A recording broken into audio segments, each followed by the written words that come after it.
పుష్ప 3 ఎలా ఉండబోతుందో మీకు తెలుసా? పుష్ప 2 ఇప్పుడు ఎక్కడ చూసినా ఈ సినిమా గురించే చర్చించుకోవడం జరుగుతుంది. సీక్వెల్ సినిమాలు అంతగా సక్సెస్ అవ్వవు, కానీ ఈ సెంటిమెంట్ బాహుబలి వచ్చి బ్రేక్ చేసింది. KGF 1, KGF 2 సినిమాలు బాహుబలి స్థాయిలో ఆకట్టుకున్నాయి. అయినప్పటికీ పుష్ప 1 కంటే పుష్ప 2 అంతగా మెప్పిస్తుందని అసలు ఇండస్ట్రీలో అనుకోలేదు. క్రేజ్ అయితే ఓ రేంజ్ లో ఉంది, అంతకు మించిన సక్సెస్ సాధిస్తుంది. పుష్ప 3 కూడా ఉందని క్లారిటీ ఇచ్చారు మేకర్స్. దీంతో పుష్ప 3 ఎలా ఉండబోతుందో అనేది ఆసక్తిగా మారింది. మరింతగా తెలుసుకోవాలనుకుంటున్నారా? అయితే ఈ స్టోరీ చూడాల్సిందే.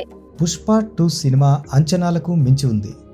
ఏ రేంజ్ సక్సెస్ సాధిస్తుంది, ఎంత కలెక్ట్ చేస్తుంది అనేది ఇంకా క్లారిటీ లేదు. కానీ ఇప్పటి వరకు ఉన్న రికార్డులన్నీ బ్రేక్ చేయడం ఖాయం అనేది మాత్రం తెలుస్తుంది. అయితే పుష్ప 3 గురించి రైటర్ శ్రీకాంత్ విస్సా ఇంట్రెస్టింగ్ కామెంట్ చేశాడు. ఇంతకీ శ్రీకాంత్ విస్సా ఎవరంటే పుష్ప 1 అండ్ పుష్ప 2కి వర్క్ చేశాడు. ఈ సినిమా స్క్రిప్ట్లో కీలక పాత్ర పోషించాడు. అంతేకాకుండా ఈ చిత్రానికి డైలాగ్స్ రాసింది కూడా శ్రీకాంత్ విస్సానే. పుష్ప మాస్టర్ మైండ్ సుకుమార్ అయితే ఆయన వెనుక ఉన్న టీంలో శ్రీకాంత్ విస్సా పాత్ర అత్యంత కీలకంగా ఉందని యూనిట్ సభ్యులు చెబుతూ ఉంటారు. ఇప్పుడు పుష్ప 3 గురించి ఎలా ఉండబోతుందో హింట్ ఇచ్చాడు.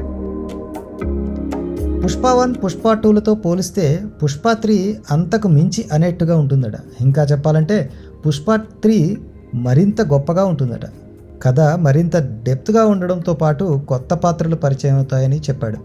అలాగే కథనం మరింత లోతుగా ఉంటుందని, పుష్ప స్థాయిని మరింతగా చూపిస్తూ మూడో పాత్ర ఉంటుందని ఆయన చెప్పుకొచ్చారు. పుష్ప 3 కోసం ఇప్పటికే స్టోరీ లైన్ రెడీగా ఉందని ఆయన మాటలను బట్టి అర్థమవుతుంది. పుష్ప ఫ్రాంచైజీలో మూడో పార్ట్ చివరిదా అంటే చెప్పలేం అన్నట్టుగా ఆయన నుంచి సమాధానం వచ్చింది. దీనిని బట్టి పుష్ప పార్ట్ను 3తోనే ఆపుతారని కూడా చెప్పలేం. ఈ సినిమాకు వచ్చిన క్రేజ్ అలాంటిది. అయితే పుష్ప 2 కంప్లీట్ అయిన వెంటనే పార్ట్ తీయాలి అనుకోవడం లేదు. బన్నీ త్రివిక్రమ్తో సినిమా చేస్తుంటే సుకుమార్ చరణ్తో మూవీ చేయనున్నారు. ఆ తర్వాత పుష్ప 3 పార్ట్ చేస్తారు.